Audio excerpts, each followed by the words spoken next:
ಆತ್ಮೀಯರೇ, ಇಂದಿನ ತರಗತಿ ತಮಗೆಲ್ಲ ಹೃದಯಪೂರ್ವಕ ಸ್ವಾಗತ.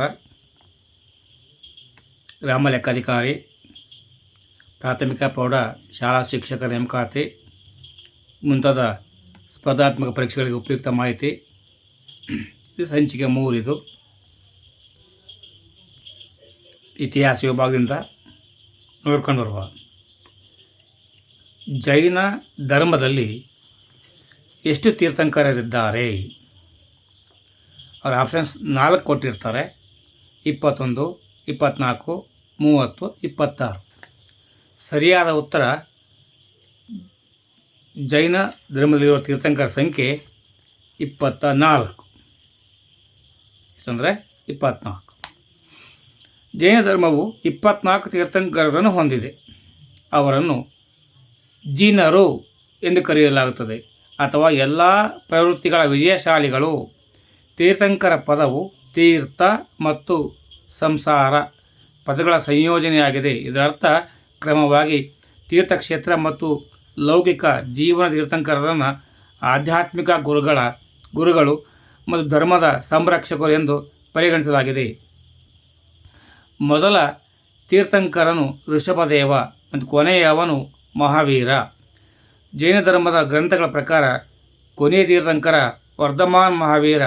ಜೈನ ಧರ್ಮದ ತತ್ವಶಾಸ್ತ್ರವನ್ನು ಔಪಚಾರಗೊಳಿಸಿದವರು ಗಣಧರರು ಎಂದು ಕರೆಯಲ್ಪಡುವ ತೀರ್ಥಂಕರರ ಮುಖ್ಯ ಶಿಷ್ಯರು.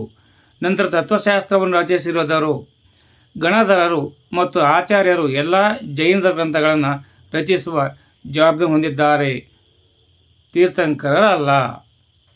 ಈಗ ಪ್ರಶ್ನೆ 16ನೇ ನೋಡ್ಕೊಂಡು ಬರುವ.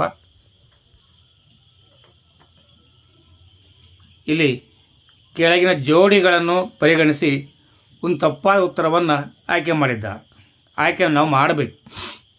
ಬಿಲ್ಲಣ ವಿಕ್ರಮಾಂಕ ದೇವಚರಿತಂ, ಈ ಜೋಡಿ ಸರಿಯಾಗಿದೆ. 3ನೇ ಸೋಮೇಶ್ವರ ವಿಕ್ರಮಾಂಕ ಅಭ್ಯುದಯಂ, ಇದು ಸರಿಯಾಗಿದೆ. ವಿಜ್ಞಾನೇಶ್ವರ ಗೋವೈದ್ಯ, ಈ ಜೋಡಿ ತಪ್ಪಾಗಿದೆ. ಶ್ರೀಧರಾಚಾರ್ಯ ಜಾತಕ ತಿಲಕ, ಇದು ಕೂಡ ಸರಿಯಾಗಿದೆ.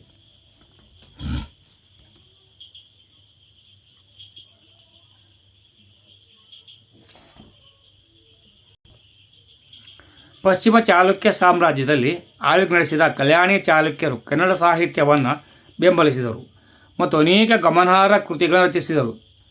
ಈ ಕೆಲವು ಕೃತಿಗಳು ಇಂತಿವೆ: ಗದಾಯುದ್ಧ ರನ್ನನಿಂದ ರಚನೆಯಾಯಿತು.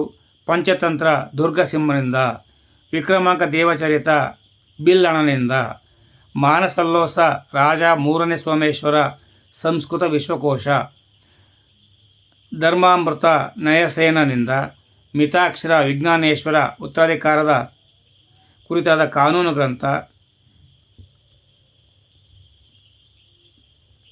ದಯಾಭಾಗ ವಿಜ್ಞಾನೇಶ್ವರರ ಕಾನೂನು ಕೃತಿ. ಸಂಗೀತ ಚೂಡಾಮಣಿ ಸಂಗೀತ ಮತ್ತು ಸಂಗೀತ ವಾದ್ಯಗಳಿಗೆ ಸಂಬಂಧಿಸಿದ ಕೃತಿ. ಸಂಗೀತ ಸಮಯಸಾರ ಸಂಗೀತ ಮತ್ತು ಸಂಗೀತ ವಾದ್ಯಗಳಿಗೆ ಸಂಬಂಧಿಸಿದ ಕೃತಿ. ಸಂಗೀತ ರತ್ನಾಕರ ಸಂಗೀತ ಮತ್ತು ಸಂಗೀತ ವಾದ್ಯಗಳಿಗೆ ಸಂಬಂಧಿಸಿದ ಕೃತಿ.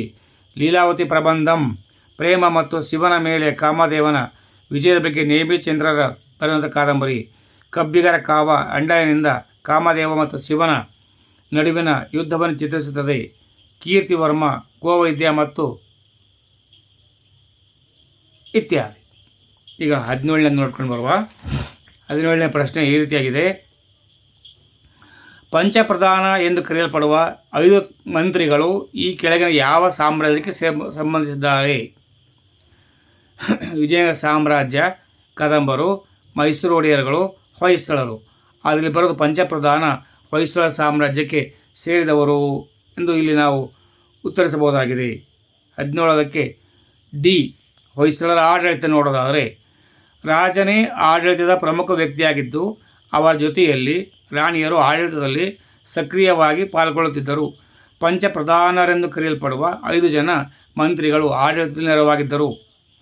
ಮಹಾಸಂಧಿ ವಿಗ್ರಹಿ ಯುದ್ಧ ಮತ್ತು ವಿದೇಶಾಂಗ ವ್ಯವಹಾರ ಮಂತ್ರಿಯಾಗಿದ್ದ. ಶ್ರೀ ಕರ್ಣಿಕಾಧಿಕಾರಿ ಕೋಶಾಧಿಕಾರಿ. ಹಿರಿಯ ಭಂಡಾರಿ ಕೋಶಾಧಿಕಾರಿ. ಸೇನಾಧಿಪತಿ ದಂಡನಾಯಕ.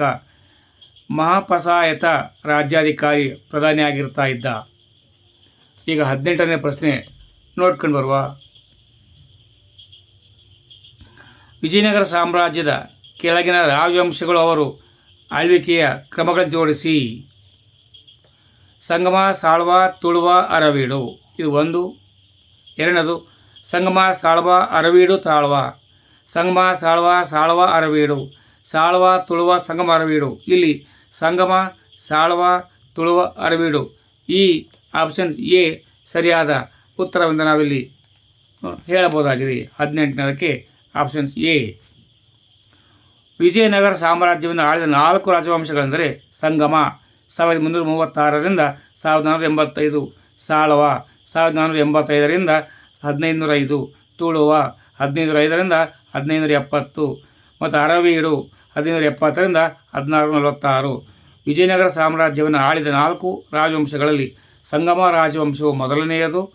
ರಾಜವಂಶವನ್ನು 14 ಈ ಶತಮಾನದಲ್ಲಿ ಇಬ್ಬರು ಸಹೋದರರು 1ನೇ ಹರಿಹರ ಮತ್ತು 1ನೇ ಬುಕ್ಕರಾಯ ಸ್ಥಾಪಿಸಿದರು. 1ನೇ ಹರಿಹರರನ್ನು ಹಕ್ಕ ಮತ್ತು ವೀರ 1ನೇ ಹರಿಹರ ಎಂದು ಕರೆಯುತ್ತಾರೆ. ಸಾಲಿವಾಹನ ಶಕ 1336ರಿಂದ 1356ರವರೆಗೆ ಸಾಮ್ರಾಜ್ಯವನ್ನು ಆಳಿದರು.